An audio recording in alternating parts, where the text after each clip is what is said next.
Margaret, there is a serious homelessness problem in Philadelphia, and when it comes to Kensington, I don't know why I was a hit and she was, and I really hope that she's okay.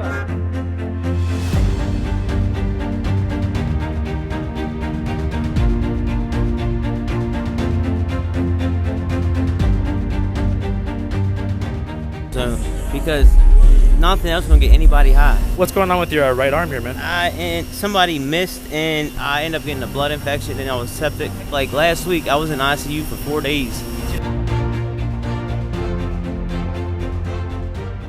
Philadelphia is the city that witnessed the birth of the United States of America. This is where the Declaration of Independence was signed in 1776. Here stands the Liberty Bell, a symbol of freedom. Among historic buildings and captivating museums lives the spirit of struggle that shaped world history. But this city also has another side. Far from the neatly arranged and energetic downtown lies a place called Kensington, known as Zombieland, where hundreds of people are sprawled out on the streets, victims of a drug crisis that has persisted for years. And this is life in Philadelphia.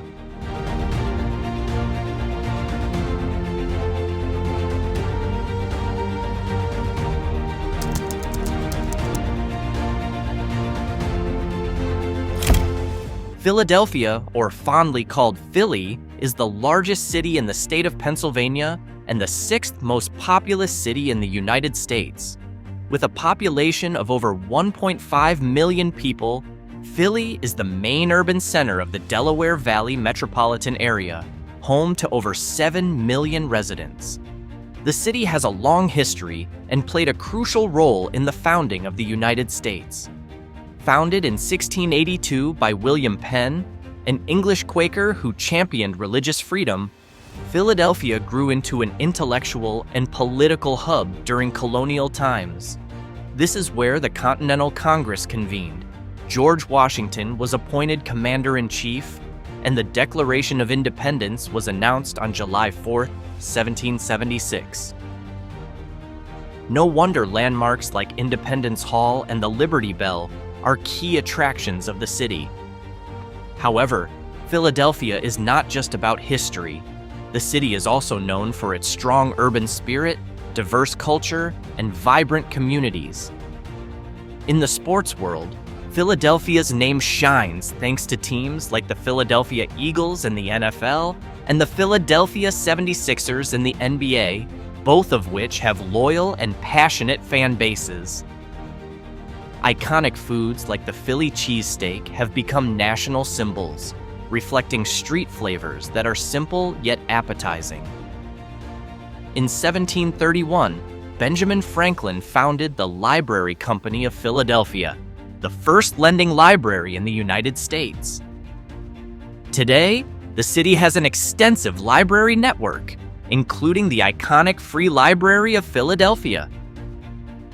Beyond literacy, art also beats at the heart of the city. Since 1984, the Philadelphia Mural Arts Program has transformed the city's walls into massive canvases featuring over 4,000 community-based murals. This street art has become a symbol of expression and civic engagement.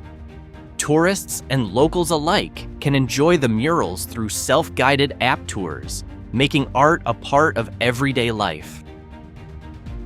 Additionally, world-class art museums and a thriving creative community make Philadelphia one of the most culturally vibrant cities in America.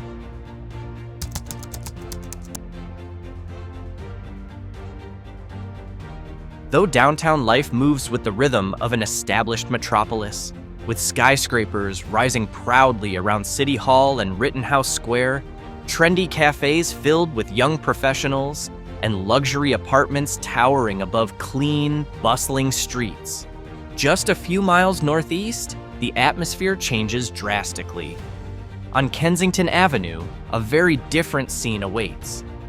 This street is known as the epicenter of Philadelphia's drug crisis and is often referred to by locals as Zombieland. Here, bodies slump unconscious on sidewalks, and hollow eyes stare into emptiness. victims of tranq, a mix of fentanyl and xylazine, a veterinary tranquilizer now rampant among addicts. Kensington was once a working-class neighborhood.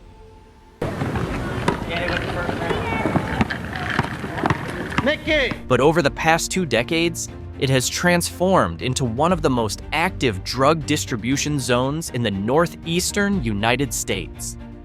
Over 90% of the heroin in this city is now contaminated with xylazine, which not only causes extreme addiction, but also rots users' skin to the point where amputation becomes inevitable. Overdoses, primarily due to fentanyl, have been the 3rd leading cause of death since 2016. Even with a 7% decrease in 2023, more than 1,100 lives were still lost. The streets are littered with syringes, trash, and human bodies barely clinging to life. The stench of rotting flesh pollutes the air. Law enforcement is weak. Officers often pass by, allowing injections to happen in broad daylight. Meanwhile, YouTubers capitalize on this suffering, broadcasting it live and turning it into a global spectacle that dehumanizes the people involved.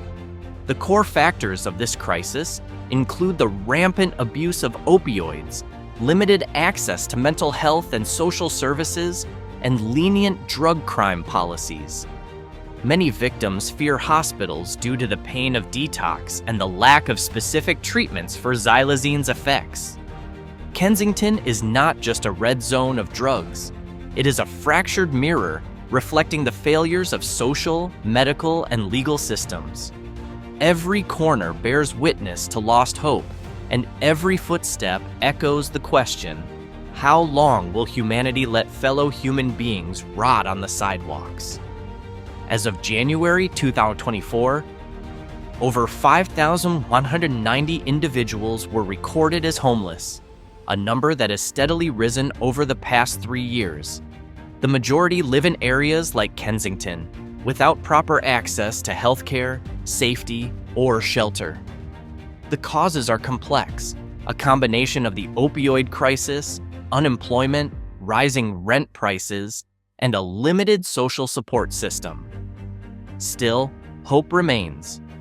Organizations such as Project Home and Hub of Hope continue to provide real assistance, from emergency housing to legal aid and mental health support. Kensington stands as a stark contrast, how one city can showcase modernity while simultaneously hiding a deep social tragedy just blocks away.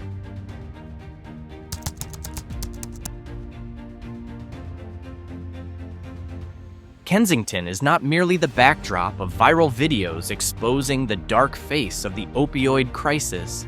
It is home to thousands who continue to endure hardship and suffering. Among rows of tents beneath the old railway tracks and libraries repurposed as emergency Narcan stations lives a community long abandoned by the system. Here, dependence on heroin, fentanyl, and now tranq is not a lifestyle choice. It is a survival mechanism against a brutal reality. Residents of Kensington face more than just the threat of drugs. They battle stigma, discrimination, and systemic poverty.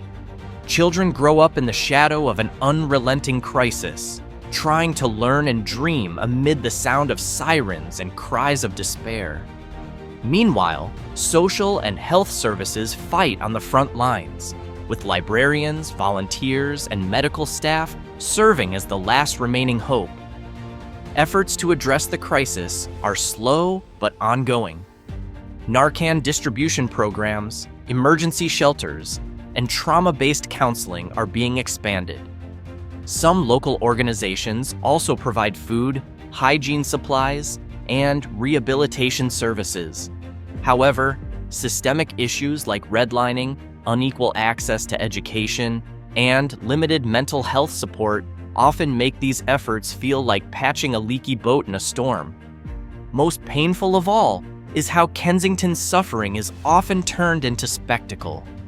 While pop culture glamorizes heroin chic, the people here know there is nothing glamorous about dying from an overdose. For them, This is not about aesthetics, it's about survival, and they hope the world will finally see them for who they are.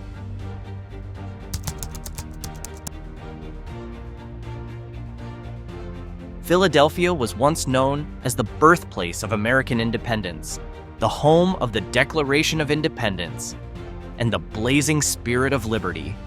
But irony becomes unavoidable when we look at the city today, for behind the monuments and heroic history, many of its people have lost their future.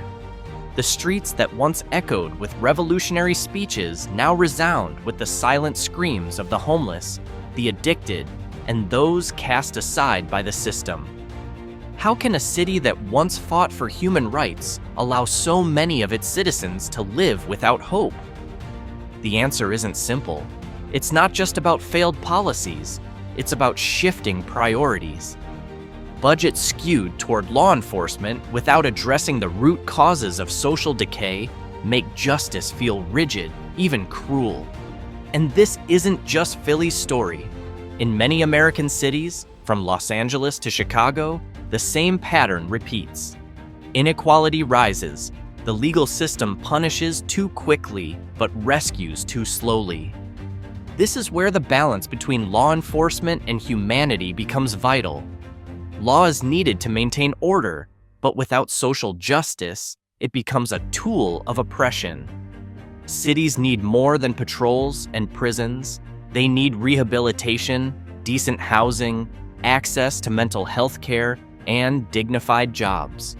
Because when a system only punishes without understanding, it doesn't just kill individual futures, it erodes the very spirit of freedom once so passionately defended